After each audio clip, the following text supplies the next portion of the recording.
Hi guys, welcome back to the YouTube channel of Legal as After College. मैं हूँ Mansi and again आपके CUET PG का exam is very near and even IIT Kharagpur is very near. So we are just doing a series of important topics for big subjects, right? तो family law although बहुत बड़ा सा subject नहीं लगता but अगर आप CUET PG में जाके इसका सिलेबस देखोगे then it is a very huge syllabus right so will just have a look कि प्रीवियस ईयर पेपर्स में कौन कौन सी टॉपिक्स हैं जहां से फैमिली लॉ में क्वेश्चंस आए and family law is a topic जहां से काफी क्वेश्चंस आते हैं राइट तो 2023 का एक सिर्फ पेपर था जिसमें कोई क्वेश्चंस हमें देखने के लिए नहीं मिले थे फैमिली लॉ से otherwise family law is a topic जहां से काफी क्वेश्चंस आते हैं ठीक है so will have a look कि कौन से सेक्शंस इंपॉर्टेंट हैं कौन से टॉपिक्स इंपॉर्टेंट हैं उन सबको देखते हुए हम चलते हैं ठीक है So go ahead, share this video with everyone who is appearing for CUET PG, IIT Kharagpur, right? And like this video and subscribe to the channel if you have not yet subscribed. अब तो तुम्हें subscribe कर ही लेना चाहिए मतलब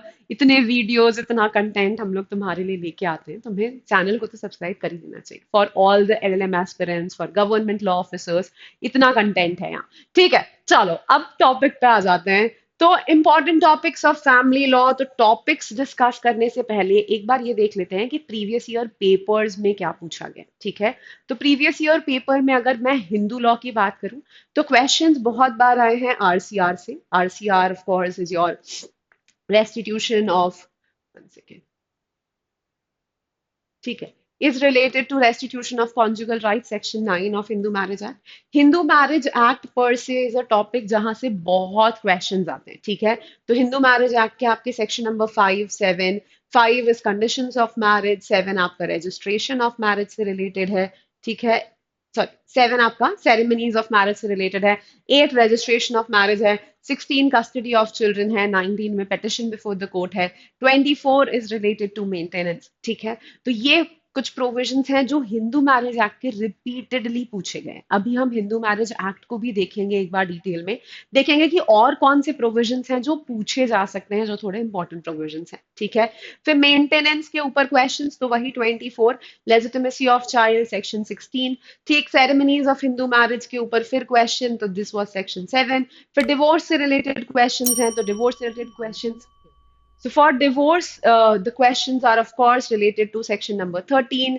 ठीक है 10, 11, 12, 13 ये सब आपका डिवोर्स में चले जाता है फिर Hindu adoption and maintenance act की अगर हम बात करें तो वहां पे सेक्शन नंबर 11 से क्वेश्चन आए हैं अगर Hindu minority and guardianship act की बात करें तो नेचुरल गार्जियन से रिलेटेड काफी क्वेश्चंस यहाँ पे पूछे गए तो सेक्शन नंबर 5, 6 जो है आपके उस एक्ट के फिर फिर अडॉप्शन बाय अनमैरिड पर्सन से भी रिलेटेड काफी क्वेश्चंस यहाँ पर आपके पूछे गए ठीक हिंदू सक्सेशन एक्ट से रिलेटेड जो क्वेश्चंस हैं वो उसमें क्लास 1 क्लास 2 एयर्स क्या होता है उस तरीके के क्वेश्चंस पूछे गए ठीक है अब देखो तो सबसे ज्यादा अगर आप हिंदू लॉ में वेटेज देखोगे तो सबसे ज्यादा क्वेश्चंस आते हैं हिंदू मैरिज एक्ट से ठीक उसके बाद अगर आप थोड़ा देखोगे तो हिंदू अडॉप्शन मेंटेनेंस एक्ट से एक क्वेश्चन आया है Hindu minority and guardianship act से आज तक 2 क्वेश्चंस आए हैं हिंदू सक्सेशन एक्ट से 1-2 क्वेश्चंस आए हैं ठीक है तो एक बार सेक्शंस देख लेते हैं इन एक्ट्स के कि क्या चीजें हैं जो यहाँ पर इंपॉर्टेंट है ठीक तो हिंदू मैरिज एक्ट से ही शुरू करते हैं क्योंकि सबसे ज्यादा यहीं से पूछा गया है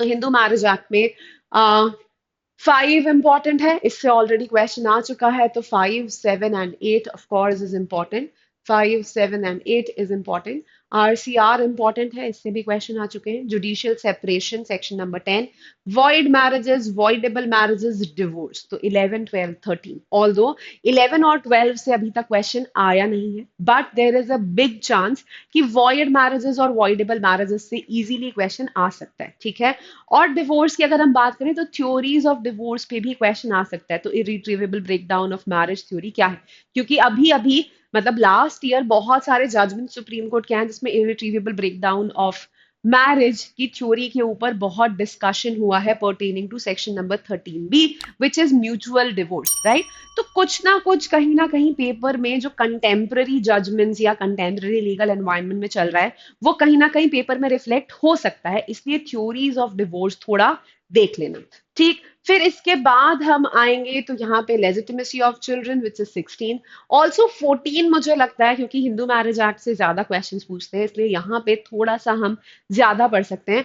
14 भी थोड़ा आप देख सकते हो कि पेटिशन ऑफ डिवोर्स लगाई कब जा सकती है। ठीक, फिर 19 इज ऑफ कोर्स पेटिशन, ये आ चुका है। फिर अब हम आ जाएंगे सीधे 24 एंड 25। तो 24 is maintenance pendental item expenses in proceeding and 25 is permanent element। फिर custody of children है 26। एटलीस्ट इतना, और थोड़ा अगर देखना चाहो तो डिक्री इन प्रोसीडिंग्स देख लेना।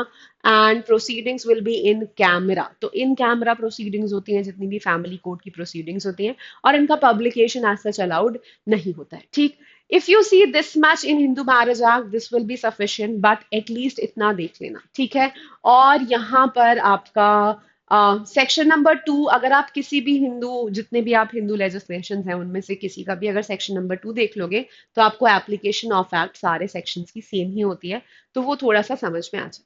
ठीक, अब आ जाते हैं हम Hindu adoption and maintenance act देख लेते हैं।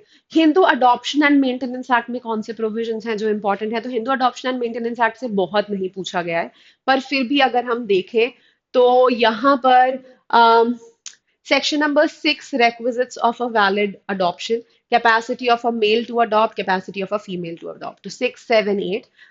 Capable of giving in adoption, who may be adopted in other conditions. So section 11 से तो पहले ही आ चुका है that what are the conditions of a valid adoption.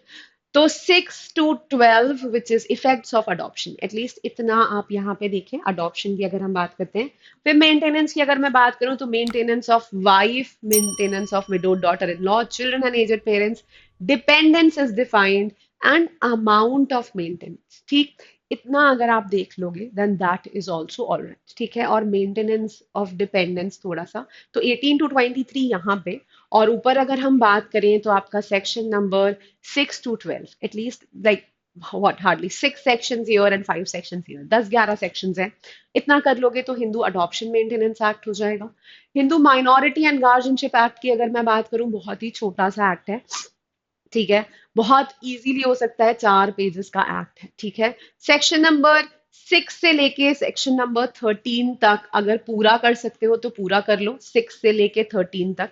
अगर 6 से लेके 13 तक पूरा नहीं कर सकते हो तो एटलीस्ट 6, 7, 8, 9 इतना करिए, एंड सेक्शन नंबर 13 एटलीस्ट इतना कर लो। अगर टाइम है तो 10, 11, 12 भी कर लो। ठीक है, this is like a very small act. अगर 4 पेज पढ़ के एक क्वेश्चन आ भी जाता है, और एक क्वेश्चन अगर तुम्हारा सही हो जाए then that is wonderful, right? चलो, हिंदू सक्सेशन एक्ट पे आ जाते हैं। तो हिंदू सक्सेशन एक्ट में तो जो लिखा है वो तो ठीक है, बट कुछ थ्योरीज हैं हिंदू सक्सेशन एक्ट की जो आपको पता होनी चाहिए। तो जो स्कूल्स ऑफ हिंदू लॉ हैं आपके, दया भागा स्कूल, मिताक्षरा स्कूल, दया भागा में किस तरीके से सक्सेशन होता है, मिताक्षरा में कैसे सक्सेशन होता है, को पार्सनरी क्या होता है, ठीक है, ये सब चीजें आपको थोड़ी सी थ्योरी यहाँ पे पता होना जरूरी है।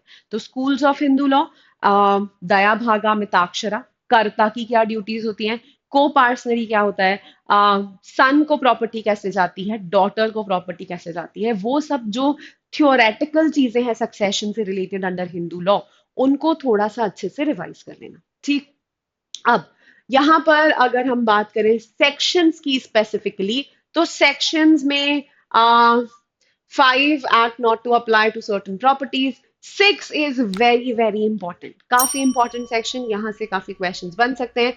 Successions by males 8, succession by females, Hindu females, section number 14। ठीक, अब क्लास 1 और क्लास 2 पे क्वेश्चन ऑलरेडी आ चुका है। तो क्लास 1 क्लास 2 एयर्स क्या होते हैं आपको पता होना चाहिए, ऑर्डर ऑफ सक्सेशन क्या होता है वो पता होना चाहिए, कंप्यूटेशन ऑफ डिग्रीज पता होना चाहिए। तो 5 से लेके 14 तक आपको सब पता होना चाहिए, बट सेक्शन नंबर से रिलेटेड अगर क्वेश्चन आएगा तो वो 6 से रिलेटेड आ सकता है, 8 से रिलेटेड आ सकता है, 14 से रिलेटेड आ सकता है। ठीक है, 7 को पूरी तरीके से छोड़ सकते हो, 7 इंपॉर्टेंट नहीं है। ठीक, फिर अगर हम जनरल प्रोविजंस ऑफ सक्सेशन की बात करें तो यहां पर right of a child in womb important है, और जो डिस्क्वालिफिकेशन 25 to 28 में दिए हुए हैं इनसे क्वेश्चन बनने के चांसेस होते हैं। तो डिस्क्वालिफिकेशन थोड़ा देख लेना 25, 26, 27 एंड 28 कि अगर किसी ने मर्डर किया है, और उसी से वो प्रॉपर्टी चाहता है तो उसे प्रॉपर्टी ऑफ कोर्स नहीं मिलेगी। अगर कोई है जो पहले हिंदू था बट अब कन्वर्ट हो गया है, देन उसको प्रॉपर्टी नहीं मिलेगी। सक्सेशन, जब हेयर डिस्क्वालिफाइड है तब क्या होगा, right? So these provisions of Hindu succession act, if you see, that is sufficient. ठीक, अब जरा सा let's see what has been asked in Muslim law.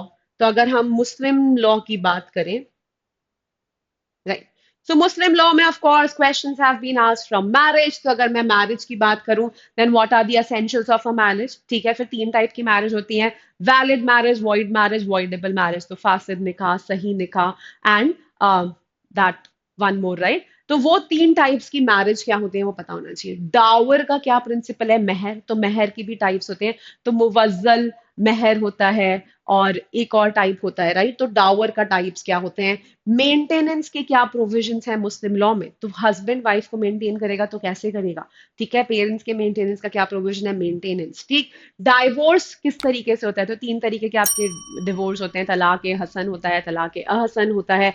तो वो जितने भी तलाक के तरीके हैं वो आपको यहाँ पर पता होने चाहिए। And provisions of dissolution of Muslim marriage act, यहाँ से क्वेश्चंस आए हैं। ठीक, बट तो अब आपके दो एक्ट्स हैं यहाँ पे, dissolution of Muslim marriage act and Muslim women protection from divorce act, right? और अभी जो आपका शायरा बानो जजमेंट के बाद एक्ट आए हैं, तीन एक्ट्स हैं। ठीक है, मुस्लिम लॉ की अगर हम बात करें तो तीन एक्ट्स हैं। तीनों एक्ट्स बहुत छोटे छोटे हैं, चार पांच सेक्शंस हैं। तो तीनों एक्ट्स को आप थोड़ा सा देख सकते हो। ठीक, फिर यहाँ पर एक टॉपिक है जो अभी तक नहीं पूछा गया है बट 100% पूछा जा सकता है, एंड दैट इज इद्दत। तो इद्दत के बारे में भी पढ़ लेना कि इद्दत पीरियड क्या होता है। अगर अगर एक नॉन मेंस्ट्रुएटिंग वुमेन है तो उसके लिए इद्दत पीरियड क्या होगा, अगर एक मेंस्ट्रुएटिंग वुमेन है तो क्या इद्दत पीरियड होगा, अगर हस्बैंड की डेथ हुई है तो इद्दत पीरियड डिफरेंट होता है, अगर डिवोर्स लिया है तो इद्दत पीरियड डिफरेंट होता है, राइट? तो इद्दत पीरियड क्या है, कितना है, कौन सर्व करता है, वो सब चीजें थोड़ी सी आप यहाँ पे पढ़ लेना। ठीक, अब अगर हम एक बार आपके सिलेबस को देखें तो सिलेबस में से देख लेते हैं कि क्या ऐसी कोई चीजें हैं जो हमें लग रहा है कि स्पेसिफिकली आपको इनके अलावा भी करनी चाहिए। तो अगर आपका हिंदू लॉ का सिलेबस है तो concept of Dharma, sources of Hindu law. तो सोर्सेज अगर चाहो तो थोड़ा देख लेना कि चार तरीके के वेद होते हैं, कौन से चार वेद हैं, श्रुति क्या होती है, स्मृति क्या होती है, उपनिषद क्या होता है। ठीक, modern and ancient, importance of धर्मशास्त्र, टू प्रिंसिपल्स। ठीक है, ये सब छोड़ दो, मैरिज एंड किनशिप ये वाले हमने प्रोविजंस कर लिए। हिंदू अनडिवाइडेड फैमिली होती क्या है, मिताक्षरा जॉइंट फैमिली। तो ये मैं आपको जो कह रही थी कि थोड़ी सी थ्योरीज, जब हम हिंदू सक्सेशन एक्ट वाली बात करें तो थोड़ी थ्योरीज पढ़ लेना। तो मिताक्षरा जॉइंट फैमिली क्या होती है, हिंदू अनडिवाइडेड फैमिली क्या होती है, कर्ता कौन होता है। ठीक है, ये चीजें थोड़ी सी यहाँ पे देख लेना। इनहेरिटेंस और सक्सेशन की अगर हम बात करें तो जो हमने सक्सेशन के सेक्शंस वगैरह कर लिए हैं उतने सफिशिएंट हैं हिंदू लॉ में। माइनॉरिटी गार्जियनशिप रिलेटेड जो प्रोविजंस हमने कर लिए हैं वो ठीक है। एक वो दत्ता होमम होता था, दत्ता होमम, तो अब Hindu adoption and maintenance act में दत्ता होमम नहीं है, बट अडॉप्शन पहले दत्ता होमम के थ्रू होता था जिसमें सिर्फ सन्स को अडॉप्ट किया जा सकता था, राइट? तो वो जो अडॉप्शन के पीछे की थोड़ी सी थ्योरी है कि दत्ता होमम क्या होता है, राइट, वो हल्का सा पढ़ लेना। ठीक है, अगर मोहम्मदन लॉ पे आ जाएं तो मोहम्मदन लॉ में अगेन आपका डेवलपमेंट ऑफ इस्लामिक लॉ वगैरह ये सब कुछ करने की जरूरत नहीं है, शरिया एक्ट देखने की जरूरत नहीं है। शरिया एक्ट वही तीन चार सेक्शंस का एक्ट है, कुछ खास उसमें दिया नहीं है। डावर देख लेना। वक्फ क्योंकि थोड़ा सा न्यूज में चल रहा है ना, तो वक्फ के बारे में पता रखना कि वक्फ होता क्या है, वक्फ बोर्ड क्या होता है, वक्फ की डेफिनेशन क्या है, वक्फ किन चीजों से डील करता है, एक थोड़ा सा बेसिक नॉलेज वक्फ का ले लेना। डावर का प्रिंसिपल ऑब्वियसली करना है, ये हमने पहले भी देख लिया। ठीक, लेजिटिमेसी ऑफ चिल्ड्रन वगैरह ठीक है। मैट्रिमोनियल रेमेडीज में वही है कि डिवोर्स, मेंटेनेंस वगैरह कैसे है, मेंटेनेंस ये मैंने आपको बता दिया कि हमें मेंटेनेंस करना है। ठीक है, जो प्रीवियस ईयर पेपर्स में आए हैं वो तो हमें करना ही है। ठीक, अगर विल एंड इनहेरिटेंस की बात करते हैं तो अगर मैं सक्सेशन एक्ट की बात करूं, क्योंकि सक्सेशन एक्ट से प्रीवियस ईयर पेपर्स में कोई भी क्वेश्चन नहीं पूछा गया है, ठीक है, बट ऐसा नहीं है कि प्रीवियस ईयर पेपर्स में नहीं पूछा गया है तो इस साल नहीं पूछा जा सकता। There is a chance, of course, हो सकता है कि इस साल पूछ लिया जाए। तो विल्स का एटलीस्ट आप प्रिविलेज्ड और अनप्रिविलेज्ड विल्स क्या होती हैं ये पढ़ लेना कि प्रिविलेज्ड विल्स क्या है, अनप्रिविलेज्ड विल्स कहाँ हैं। इनके सेक्शन नंबर देख लेना कि कहाँ पे प्रिविलेज्ड विल्स हैं, कहाँ पे अनप्रिविलेज्ड विल्स हैं। ठीक। Uniform civil code again news में है, उत्तराखंड में आ गया है उसकी वजह से। तो यूसीसी आज तक क्वेश्चन नहीं आया, but there is a chance UCC से क्वेश्चन आ सकता है। तो UCC article 44 constitution of India, इससे रिलेटेड जो लैंडमार्क जजमेंट्स हैं थोड़े, वो जरूर जरूर देख लेना। और फैमिली लॉ में तो बहुत सारे केसेस के ऊपर क्वेश्चन नहीं आते हैं आपके पेपर्स में, बट फैमिली लॉ के जो लैंडमार्क जजमेंट्स हैं उनसे क्वेश्चंस आते हैं। तो फैमिली लॉ के लैंडमार्क जजमेंट्स को मत छोड़ना, ठीक है। तो फैमिली लॉ के लैंडमार्क जजमेंट्स आपको करने हैं, and keep that in mind. ठीक। लैंडमार्क जजमेंट्स तो आपका शायरा बानो वाला जजमेंट हो गया, आपका 125 वाला जो मुस्लिम वेमेन का जजमेंट है शाहबानो बेगम वाला, वो हो गया। ठीक। अगर हम आरसीआर की बात करें तो आरसीआर को कब कॉन्स्टिट्यूशनली चैलेंज किया गया था, आरसीआर से रिलेटेड जो जजमेंट्स हैं। तो इस तरीके के जो बहुत लैंडमार्क जजमेंट्स हैं, कीप दोज इन माइंड, उनको थोड़ा सा पढ़ के थोड़ा सा ब्रश अप करके जाना, क्योंकि judgment related questions family law में आ जाते हैं। ठीक है। आई थिंक अगर आप इतना कर लोगे, this will be more than sufficient for your family law. ठीक। सो all right, this is it from my side for today. So we have our Telegram channel. If you want to join that Telegram channel for all kinds of updates, you can join it. So it is Legal Edge After College by Top Rankers. Instagram channel है Legal Edge underscore after college. YouTube channel यही है जहाँ आप बैठे हैं, तो please like, share and subscribe करिए. And we also have a TR Law community for LLM and UGC Next, right? Also, if you are interested in any of the courses, we have courses related to LLM, we have courses related to COET PG, we have courses related to government law officers, so you can go and explore toprankers.com पर जाके, और यहाँ LLM plus law officer में यहाँ पे जो भी courses हैं आप देख सकते हैं.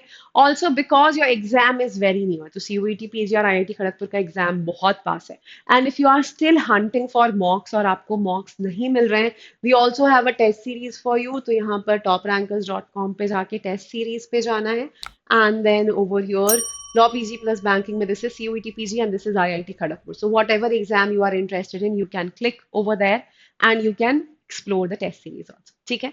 Okay guys, all right, this was it from my side. Please take care of yourselves. Exam में कम दिन है, पढ़ते रहो, बहुत अच्छे से पढ़ो, stay motivated. Like, share and subscribe. Bye bye.